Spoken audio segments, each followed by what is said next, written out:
बहुचर्चित कृष्णानंद रॉय हत्याकांड मामले में अफजाल अंसारी को गाजीपुर की एमपी एमएलए कोर्ट ने 4 साल की सजा सुनाई थी, जिसके बाद उनकी सांसदी छिन गई थी। इसके बाद उनके वकीलों ने सीधे सुप्रीम कोर्ट का रुख किया, लेकिन वहां भी उनकी बात नहीं बनी और उन्हें हाईकोर्ट में अपील करने के आदेश दिए गए। इसके बाद लगा मानो अफजाल अंसारी जेल चले ही जाएंगे, लेकिन नहीं। गाजीपुर से समाजवादी पार्टी के सांसद अफजाल अंसारी को बड़ी राहत मिली है। उनकी सांसदी अब रद्द नहीं होगी। इलाहाबाद हाईकोर्ट ने निचली अदालत के गैंगस्टर एक्ट के तहत दिए गए फैसले को पलटते हुए रद्द कर दिया है और कोर्ट ने इस मामले में 20 पन्नों में अपना फैसला सुनाया है। कोर्ट में क्या हुआ और किन कारणों से हाईकोर्ट ने उनकी सजा को रद्द किया, ये जानेंगे, लेकिन उससे पहले संक्षेप में जानते हैं कि मामला आखिर क्या था। दरअसल 29 नवंबर 2005 को बीजेपी विधायक कृष्णानंद रॉय और उनके साथ मौजूद करीब 6 साथियों को ताबड़तोड़ 400 गोलियों से भून दिया गया था। इस गोलीकांड से पूरा देश हिल गया था कि दिन दहाड़े अपना भाषण देकर लौटे एक विधायक की इस तरह से जघन्य हत्या आखिर कैसे हो गई। इस मामले में अफजाल अंसारी को मुख्य आरोपी तो नहीं, लेकिन उन पर गैंगस्टर एक्ट लगाया गया था। लंबे समय से कोर्ट में चल रहे इस केस में निचली अदालत के इस फैसले को उन्होंने इलाहाबाद हाई कोर्ट में चुनौती दी। कोर्ट ने उन्हें जमानत तो दे दी, लेकिन सजा पर रोक लगाने से इनकार कर दिया। तब उन्होंने हाई कोर्ट के इस आदेश को भी सुप्रीम कोर्ट में चैलेंज किया।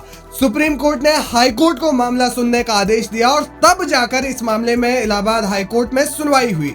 इस सुनवाई के बाद कोर्ट ने 29 जुलाई को अपना फैसला सुना दिया है और उन पर लगी धारा को हटा दिया है। 8 महीने से उसे डराया और धमकाया जा रहा था, छोड़ दो अफजाल अंसारी का साथ। गाजीपुर की महान जनता, जिस जनता का विश्वास अफजाल अंसारी ने जीता है, बार बार जीता है, उस जनता को भयभीत किया गया था। ये जीत उस जनता के सर है। इस जीत का सेहरा उनकी दुआओं के सर है। आज फिर एक बार आशीर्वाद देने वाले, दुआ करने वाले, सच्चाई का साथ देने वालों की जीत का दिन है और साजिश करने वाले, बुराई चाहने वाले, बुरा करने की कल्पना करने वालों, उनकी पराजय का दिन। जी, अगर सरकार या जो विपक्षी आपके हैं वो लोग सुप्रीम कोर्ट की सजा, यही तो लोकतंत्र है। इस लोकतंत्र में सबको अधिकार है और जहां तक जिसकी सीढ़ी है वहां तक जाएगा।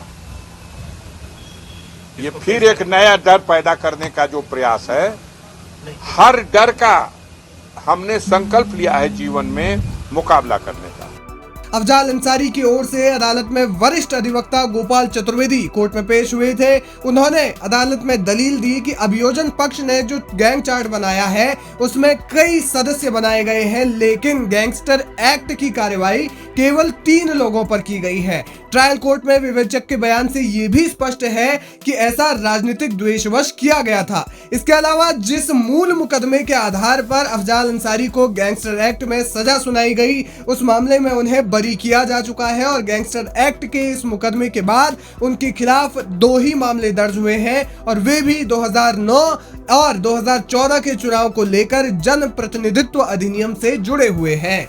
उन्होंने कोर्ट में कहा कि स्वयं विवेचक ने बताया कि वे 4 साल तक मोहम्मदाबाद थाने के इंचार्ज रहे, लेकिन अफजाल अंसारी के खिलाफ मुकदमा तो क्या, किसी ने छोटी मोटी शिकायत भी नहीं की। ऐसे में उनकी सजा को बढ़ाने का कोई आधार नहीं बनता। साथ ही राजनीतिक द्वेष में किसी के भी खिलाफ गैंगस्टर एक्ट नहीं बनता। भारतीय कानून में ऐसा प्रावधान ही नहीं है, इसलिए उनकी सजा को निरस्त किया जाना चाहिए।